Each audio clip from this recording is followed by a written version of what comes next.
Hi there, I'm Tom and I'm with Joe Poland of the Adult Literacy Trust again, and today we're going to be talking about some of the questions that often come up when you're actually started working with a student. So, Joe, let's go. First off, how do I teach something like spelling? With spelling, ask them how they learn a word and then ask them how well that's working for them. When you do that, you can use their answers to tell them about the things that they're already doing right, because they will be doing a lot of it right. It's not all. Um, Train them word by coaching them. Discuss the word, look at how they can learn a particular word. Ask things like, what can you do that will help you learn this? If necessary, prompt or give them time to um, look at the word and think for themselves. Look for a word within a word. Look for jokes that you can make about the writing. Look for pictures that you might be able to find within it.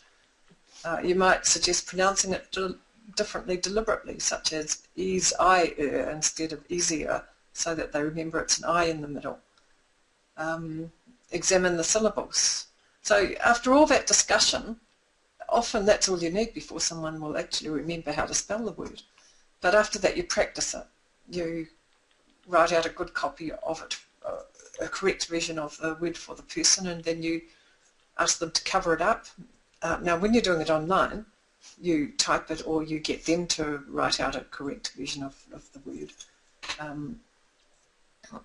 Then get them to cover it up and write it out once, and then to uncover it and check. So they're checking for themselves whether they've got it right or not. They're correcting themselves instead of you sitting there going, oh yes, great, because you're teaching them a skill of editing and monitoring their own spelling. If they get it correct, tell them to tick it. And you can explain to them if you want to that as a kid they didn't get enough ticks, and so there's still a child part of them that probably quite enjoys ticks, and so it's rewarding to give yourself a tick. Then get them to cover it up and write it again, and then check it and cover it up, write it, check it, and always tick it every time they get it right. If they don't get it right, you say, well, which parts are wrong? Okay, how can you learn that? So when they have no problem spelling it on paper, then ask them to spell it out loud, and don't look them in the eyes while they're trying to spell it, because our memory is connected to the way we move our eyes, and if they're busy looking at you in the eye to maintain eye contact, then they won't be able to remember. So you look away, you look down and you say, so how do you spell easier? If they go a little bit wrong. So you're not interrupting their flow too much if you make those little minimal noises. If they start spelling incorrectly, or if they start spelling correctly and then they start making mistakes, say, oh, you must be getting tired, because they're used to thinking that they're done. So it's important for them to realise that when they make mistakes, it's time to take a break, and it happens to everyone. It normalises it. This is also a good time to point out that they may have learned a word well when they're with you, and then that night if they get their son or their daughter or their wife to test them on it, they may have forgotten it. And emphasise that this is part of the learning process, learning, forgetting, relearning, because they think they're different from other people, and that's dumb if they forget it. So, and that's why you need to practice a word for 5 days, because you will learn it and you will forget it. I quite often tell people that the difference between a good learner and a bad learner is the way they talk to themselves when they make a mistake. The good learner will say, oh, which part did I get wrong? And think about it. And the bad learner will say, oh, I'm so dumb, I always forget things, and there's all this negative stuff that they say to themselves, and then they stop. They don't keep trying. And just like with sport or anything, you've got to keep practicing something if you're going to get good at it. So last thing to do is to use a spelling chart. Okay, so you've practiced, you've covered it up, and you've practiced, and then you've looked away and you've asked them to tell you it, and they're really good at that. Then get them to write it and put it on a spelling chart, and put it on the fridge or somewhere like that at home, tick every day that they practice it, because that gives you both a really good tool. If they haven't practiced it much and they can't remember it, well, gee, it's not rocket science. And they get that when they see the chart. Start the student with 3 words a week.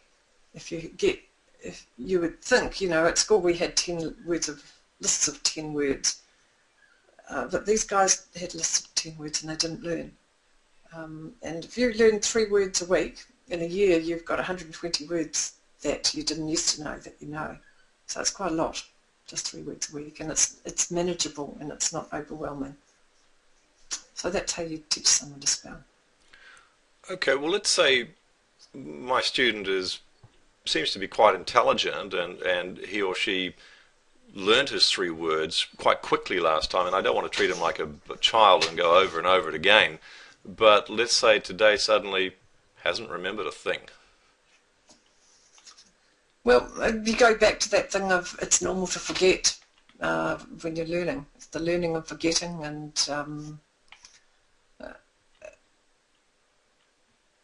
just keep practicing. Okay, so what if I don't think that 3 words a week is enough for my student? Can I give them some more? Sure, just do it cautiously.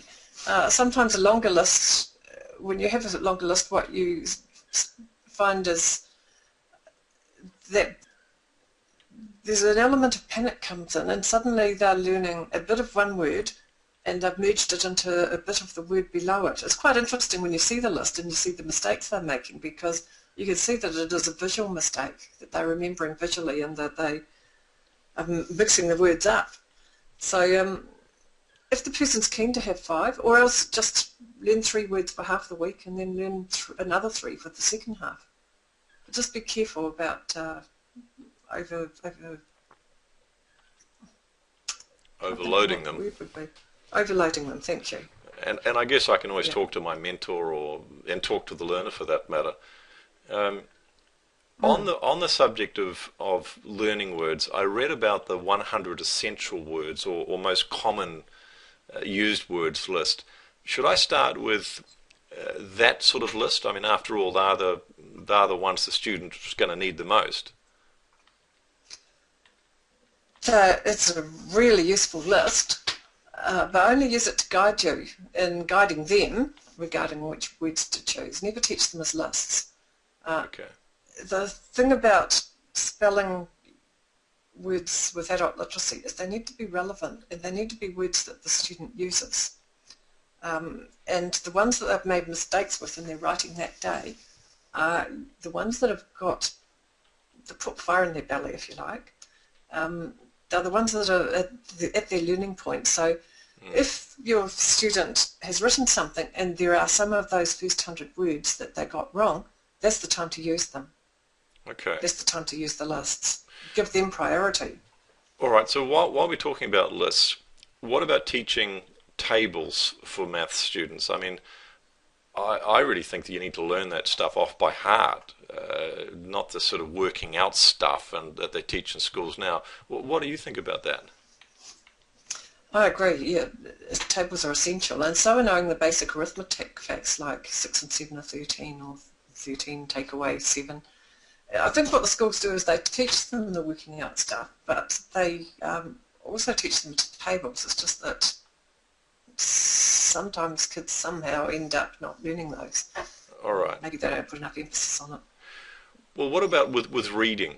Should I, if they make a mistake and don't get it right, should I stop them and actually correct them and explain it? Sometimes that's helpful, but often it's better to take a note about it. I used to always write on a bit of paper beside where I was listening to someone reading, and talk about it later. You can prompt, but make that as unobtrusive as you can. It's important to have fluency in reading as it helps with comprehension. And if you spend too much time stopping and analysing each word, then you forget what the actual text is about. And that's the most important thing for reading, is to get meaning from it. So the same with writing. Worry about spelling later. Okay. Well, another one, I read about this pause, prompt and praise idea.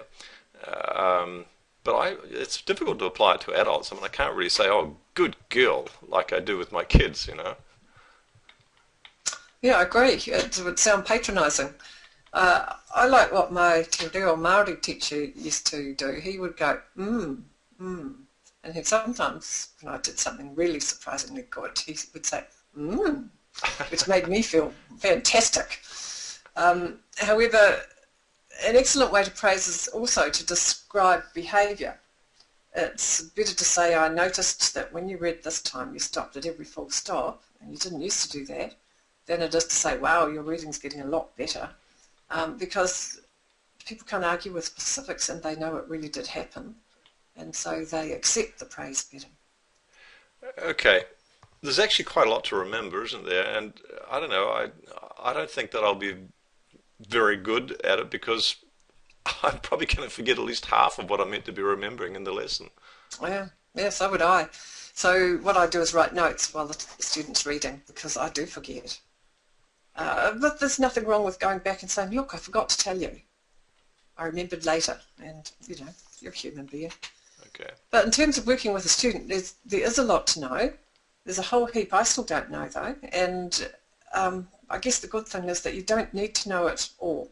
You only need a little bit each week, so it isn't hard to plan, especially with your mentor to help you. Yeah, okay, I guess I just have to be at least one step ahead of my student. Um, Yeah. where can I get reading materials from? Oh, we have resources online, but as well as that, you've got things like the Herald Online or local papers that can be good sources of interesting reading material. Um, I quite often cut and paste a Herald article and then go through and change some of the hard words to easier words. You get good pictures that way, and you get stuff that's in the news which people love to read about because often they haven't been able to read the paper. Um, you can use it on another day as a close by removing some of the words and putting lines there to help your reader learn to guess from the context.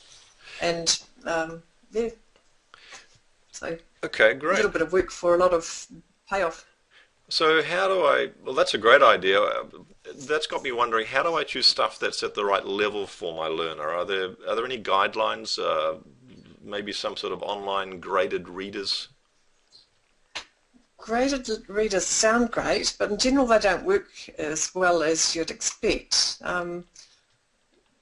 However, there are a lot of everyday things around that make good reading material, depending on what interests your student. I've had someone turn up with the form you have to fill out at the airport before you depart in the departure lounge, and that became literacy material that day. If you're choosing stuff for your student, the 5-finger rule is a good way to decide. Hold up a finger every time you see a word that looks like it would be too hard for your learner. If there are more than 5 on the page, the text is too hard for them. Okay, well, let's say I blow it. I mean, I really mess up and I choose something that's way too hard for them. Is there any way to salvage that? I mean, I don't want them to feel bad just because I gave them something too hard for them. It's really just sometimes it's hard to judge. Well, you wouldn't be the first person if you gave them something too hard. But first check with the student. This is pretty hard for you, isn't it? It looks like I misjudged it, sorry. So give the student alternatives. I wonder if I read it to you first, then we go over the hard words and then you have a go at it. That might work better. Or do you want to give it a miss? Okay. Next question might be a difficult one. How on earth can I help someone with writing via a video conference like Skype? I mean, spelling and reading I get, but writing? When we can get them, we'll give you and the learner a fax so you can see their writing as soon as they've written it. Other than that, there has to be a time delay. You get your student to write something each week and post it to you. We can provide you with envelopes so that it's not costing any money for them to do that. Make sure they copy it either using their printer or by making another copy by hand. And once you both have a copy in front of you, you can discuss it. It's still recent enough that it's relevant. There's a lot in our How to Coach booklet about how to do that, the discussion of the writing once you get it in front of you. Okay. So now I have some kind of system for giving feedback to a learner about their writing, do I need to tell them everything that's wrong? I mean, I don't want to depress them, and sometimes there might be quite a lot that's wrong on a certain day. Yeah, yeah, quite often there is too much. I like to tell the student right near the beginning of working with them that I may not correct everything if I think that it will make him feel bad, or her, that I'll pick out the important things. Otherwise, some relation sees their work and says, your teacher doesn't know much, they missed this bit. And you lose credibility with the student. So it's better if the student knows and says, oh, yeah, well, they don't pick up everything, they pick up the important things. So better still, get your learner to tell you what they want help with. So you say, well, okay, this looks interesting, can you read it to me? And after they read it, you say, so what part do you want help with? And that's the part you work with.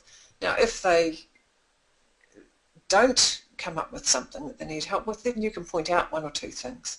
But yeah, 2 or 3 things max, I would say. Okay. What about some of the trickier stuff? Like, how can I teach them about full stops? And a lot of people find it difficult to know where to put commas, paragraphs.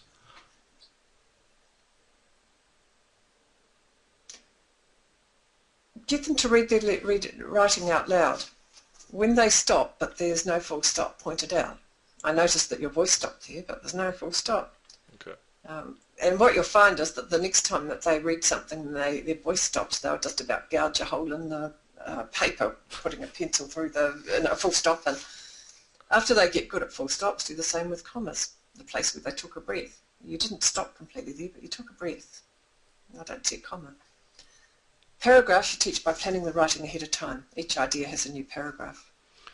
Okay, so how do I choose which words of the 10 they got wrong to use as their 3 spelling words for the week? Do I choose the hardest? I choose the most common. That's where the 100 most common words list comes in handy. But you probably already know that most people use the word enough more than the word equinox, for example. So it's just common sense. Okay. And again, as always, go back and ask the student, look, you've got all these words, which ones do you want to choose, which do you think are most useful to you? Yeah, and I now, can see... if they always choose the longest word, you might say, well, what about this? I know it's short, but it's a very, very useful word. You use it a lot. So, Okay. Sorry, I interrupted you. Not at all. You can see by going back to the student and asking him, it takes a lot of pressure off me to have to be sort of performing all the time and kind of guessing. Yep. What about homework? Should I give a student homework? Good. Just before that, going back to what you said, I think that's a really, really valuable point, because it takes the pressure off you, but it also makes them feel good and it makes them feel in charge of their learning. Right. And that's really important for them. Critical. Homework. If you're reading with your student every day, get them to practice spelling and do some writing in their own time. So that's enough homework. All right.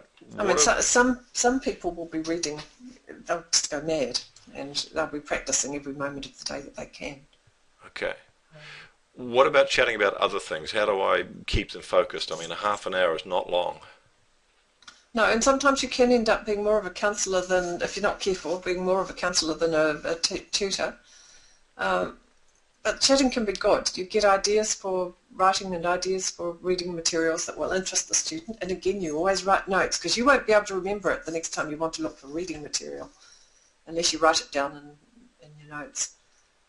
And you also find out what might be stopping them concentrate that day. Sometimes when people are talking a lot about their personal life, it can be because they need to do that talking before they can think clearly.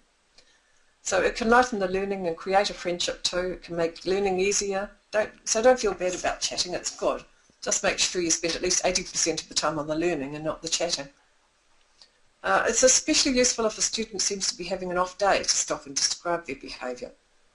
You seem to be having a tough time concentrating today. Are you okay? And sometimes they need to tell you about an immediate need that is interfering with their learning. You know, their friend has been told that they have cancer, their mother's staying.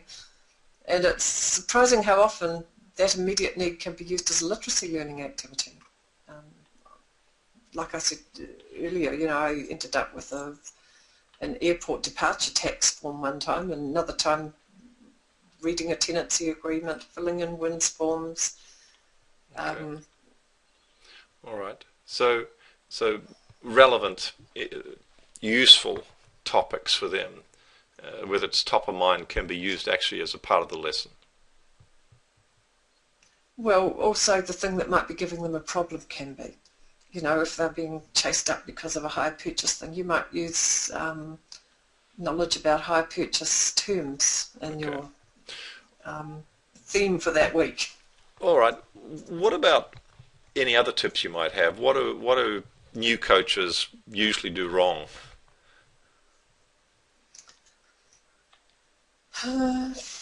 It's surprising how much they do right, actually. It's really great. But the things that people do wrong, looking for lesson plans in books doesn't work.